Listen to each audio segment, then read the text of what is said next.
कारण का ह्याच्यावर जो सत्तेत असेल तोच बॉन्ड विकत घेऊ शकेल आणि कुठलाही व्यावसायिक त्यांना का बॉन्ड देईल ह्याच्यात साठं लोट असू शकतं अशी शंका आम्ही तिथे गेली। तर आम्हाला भारतीय जनता पक्षाने सांगितलं की तुम्ही भ्रष्टाचारी आहात, तुम्ही चुकीचा विचार करता, पण आम्ही हा इलेक्टोरल बॉन्ड सुरू करणार। आज मी माननीय सुप्रीम कोर्टाचे मनपूर्वक आभार मानते की माननीय सुप्रीम कोर्टाची ऑर्डर अशी आहे की इलेक्टोरल बॉन्ड हे थांबले पाहिजेत। हा चुकीचा निर्णय आहे आणि कदाचित ह्याच्यामध्ये भ्रष्टाचार असू शकतो। त्याच्यामुळे आजपासून इलेक्टोरल बॉन्ड आणि सगळ्यात जास्त इलेक्टोरल बॉन्ड कुठल्या पक्षामध्ये तुम्हाला माहिती आहे? भारतीय जनता पक्षाचे 5,000 कोटी रुपयाचे इलेक्टोरल बॉन्ड फक्त एका पक्षाकडे आहेत आणि त्याच्या पक्षाचं नाव भ्रष्ट जुमला पार्टी म्हणजे भारतीय जनता पार्टी असं आहे। कारण हा इलेक्टोरल बॉन्डचा विषय अतिशय महत्त्वाचा आहे या देशात। माझा हा आरोप नाहीये, पण याची जांच झाली पाहिजे की एवढा मोठा, आणि मी म्हणत नाहीये, सुप्रीम कोर्ट म्हणतंय की ह्याच्यात भ्रष्टाचार असू शकतो, त्याच्यामुळे ह्याची इन्क्वायरी झाली पाहिजे, हे सुप्रीम कोर्ट म्हणतंय। म्हणजे हा पहिला मोठा निर्णय आहे जो भारतीय जनता पक्षाने घेतला, त्याच्यावर फुली कोर्टाने मांडलेली आहे। दुसरा महत्त्वाचा विषय म्हणजे पेटीएम। तुम्ही सगळे पेटीएमनी पैसे भरता की नाही? तुम्हाला माहिती आहे या देशातला सगळ्यात मोठा भ्रष्टाचार जर कुठे झाला असेल तर तो पेटीएम मध्ये झालाय। हे मी म्हणत नाहीये, केंद्र सरकार म्हणते। आणि पेटीएम कशासाठी आले? नोटबंदी केली, सगळ्यांना वाटतं आपला पैसा नाही, मोठ्याचा पैसा जातोय। मगाशी भावनाताई म्हणल्या आम्हाला काही नाहीच आहे ईडी सीबीआय इन्कम टॅक्स, कारण का आमच्याकडे पैसेच नाहीत, त्याच्यामुळे आम्हाला काय आईसचा प्रॉब्लेमच नाही। खरं आहे। त्याच्यामुळे जेव्हा नोटबंदी झाली तेव्हा प्रत्येकाला वाटलं मोठ्याचा पैसा जातोय, माझ्या खिशातून काय झालं, बरं झालं खाल्लेस ना, जाऊ दे पैसे।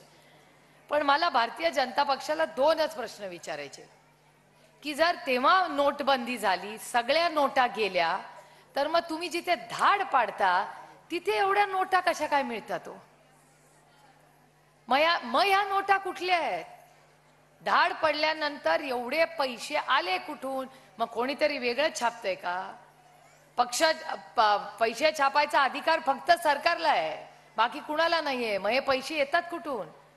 आणि पेटीएम डिजिटल पेमेंट आणलं म्हणजे कोणी पैसे खाऊ शकत नाही, नोटबंदी। आणि त्याच्यात सगळ्यात मोठा भ्रष्टाचार हा पेटीएम मध्ये झालाय। आजची बातमी आहे सकाळची की ह्या देशाचे 27,000 कोटी रुपये, किती?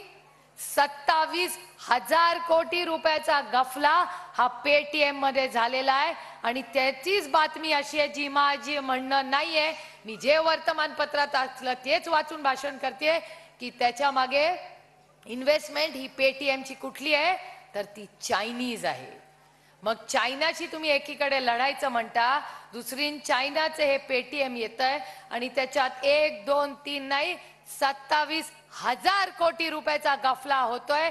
मला वाटतं की मला भारतीय जनता पक्ष जवाब दो की हे 27,000 कोटी कुणाचे, कुठले, याचं उत्तर मला हवंय।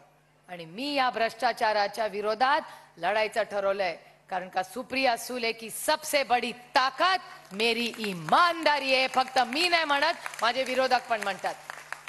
त्याच्यामुळे भावनाताई तुमचा आणि माझा सेम आहे।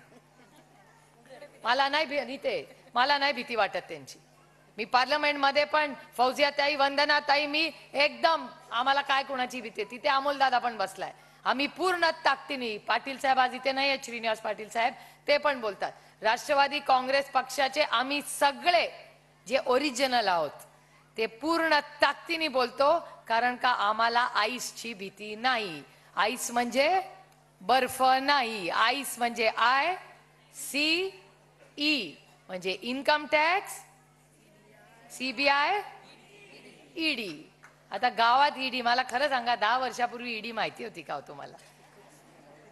कुणाला माहिती नव्हतं। आज छेमडपोर पण म्हणते भांडू नको नाही तर ईडी लावतोय तुमच्यावर।